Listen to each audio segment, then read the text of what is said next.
Ja hem començat convidant la Maria Carme Roca i el Ferran Torrent amb dues novel·les que al final hem trobat que tenen nexes en comú. Retrat en una època passada, i apareixen dos personatges que són un en femení i l'altre masculí, el nom de Regina.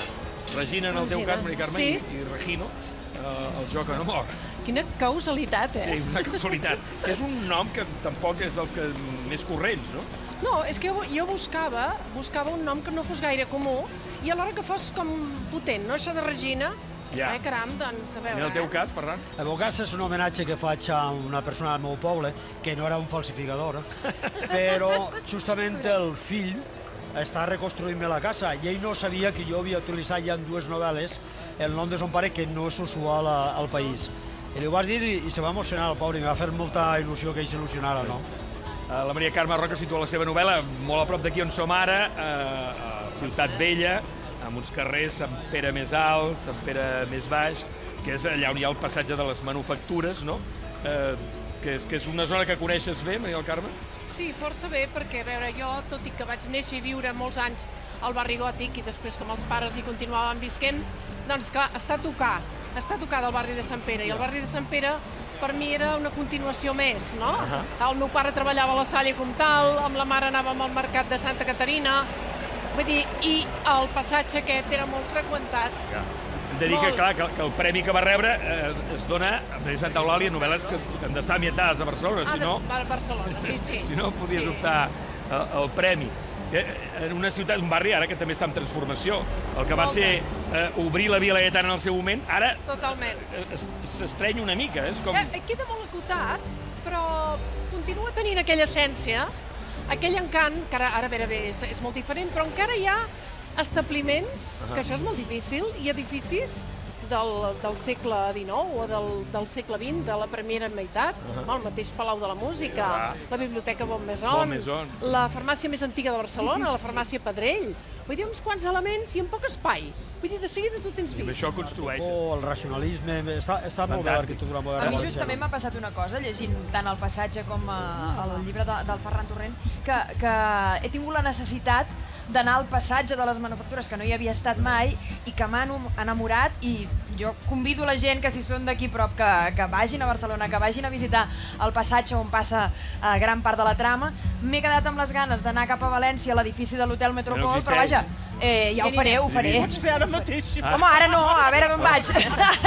No, ja no el trobaries.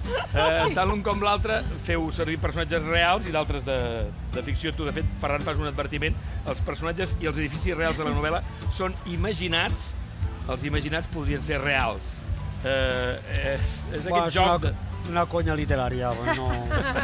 Això és perquè no et vinguin a buscar les pessigolles. Perquè no et diguin, a mi m'has tret no sé què. Però sempre m'ha sorprès una mica que els autors posem... Els personatges són de ficció, bueno, és una novel·la, no? Una novel·la no cal dir que són de ficció, no? Vosaltres, Carlota, no sé quan escriviu, també advertiu o us agrada jugar amb personatges reals i de ficció? A mi la Maria Barbal em va dir que mai posés els noms autèntics perquè després et poden buscar les pessigolles. Per tant, fes un que és i no és perquè ve un historiador i passa llista de tot exacte. Consell de la Maria Barbal. Jo sí que de vegades penso en persones concretes, però això és com el del Superman, saps? Els hi poses unes ulleres i quan es llegeixen ja no es reconeixen, Llavors fas això, no? La gent no es reconeix encara que parli. I ja està, no? Però noms com Ava Gardner, Frank Sinatra, Franco, Santiago Carrillo apareixen al joc en Franco era real, sí. I en el teu cas, la Margarida Xirgu, la Isabel Llorach, Josep Maria Serra, Montcasas, Santiago Rossinyol, Antonio Utrillo... Sí, tots aquests. És que és el moment. Clar, però t'ajuden a situar l'època, clar. És això, és per contextualitzar. I també veure perquè, per exemple, en el cas del barri de Sant Pere, doncs el teatre era molt important. Doncs en el casal de Sant Pere Apòstol, doncs allà hi havia...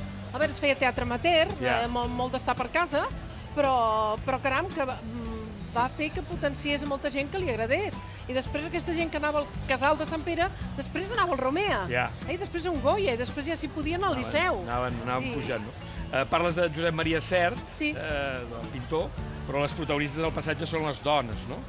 Bé, bueno, jo crec que Déu-n'hi-do del paper que li he donat al Josep Maria. Però la Regina, dèiem, la Regina té també. més pes, té més pes. És qui condueix la història, de fet, ella mana. Jo estic en contra d'aquesta pregunta, Estic en contra, perquè si fos un home no li diries els homes tenen més pes, Bueno, saps? No ho sé, ara, perdó, Simpatia de Saps què Sant vull dir? Que els Jordi. homes no els hi dius, els homes tenen més presència. Això només ho preguntes a les dones. Bueno, dic, és una cosa de cultural, que ho fem tots, però és allò, posem la mirada. No, però jo tinc la sensació que justament amb el passatge, no sé si has volgut fer justícia a les dones, no? I la Isabel Llorach, per exemple, que justament crec que són personatges que no els tenim tan en ment, no? Tan presents, i que tu els hi dones un pes i les situes a la història. Clar, és que hi ha grans oblidades. A veure, homes oblidats també, però més les dones, això ens ha passat. I llavors, a veure, quan hi ha dones potents, a veure, com era una Xirgo o era la Llorach, també és que molta gent no la coneix. No, totalment. La Isabel Llorach. Que no han sigut oblidades com l'Ava Gardner, que dius, home, val la pena de recuperar-la. Pensa que hi ha generacions que no la coneixen, ni tan sols a Franco tampoc, No passa de Franco, no? Molta gent no la coneix, però per mi era una dona de molt de caràcter, una actriu fenomenal i portentosa físicament, era una dona molt completa. I a més, va viure 12 anys a Madrid, però no va vindre ni una sola vegada a València. L'he dut allò, Gràcies a la ficció pots fer això. L'he dut allò. I no t'ha costat ni un duro, no? La ficció és fàcil. No hi ha producció. Estava a la Costa Brava amb els toreros. Escolta, i aquest jo, tots tenim aquest jo desconegut? Bueno, és una novel·la sobre les identitats també, no? Perquè tothom la necessita, el falsificador la necessita, Wagner la necessita perquè va com a Katy la milionària, la Milieta, la telefonista nocturna de l'hotel, necessita, amb la seva relació telefònica amb el vídeo, necessita també una identitat falsa. Tothom fingeix en aquest llibre. Ningú és qui diu ser. Sí, però a mi em fa gràcia que el lector sàpiga qui és qui, però entre ells no saben qui és qui, no? És un joc d'identitats que tu fingeixes també, Ferran? De tant en tant sí, clar.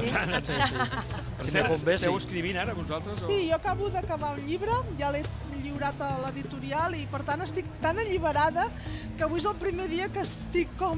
que ja he acabat, no? Sí, ara fins que torni, tu l'envies i ja esperes que torni. Ja ha tornat, ja ha fet tot el que havia de fer.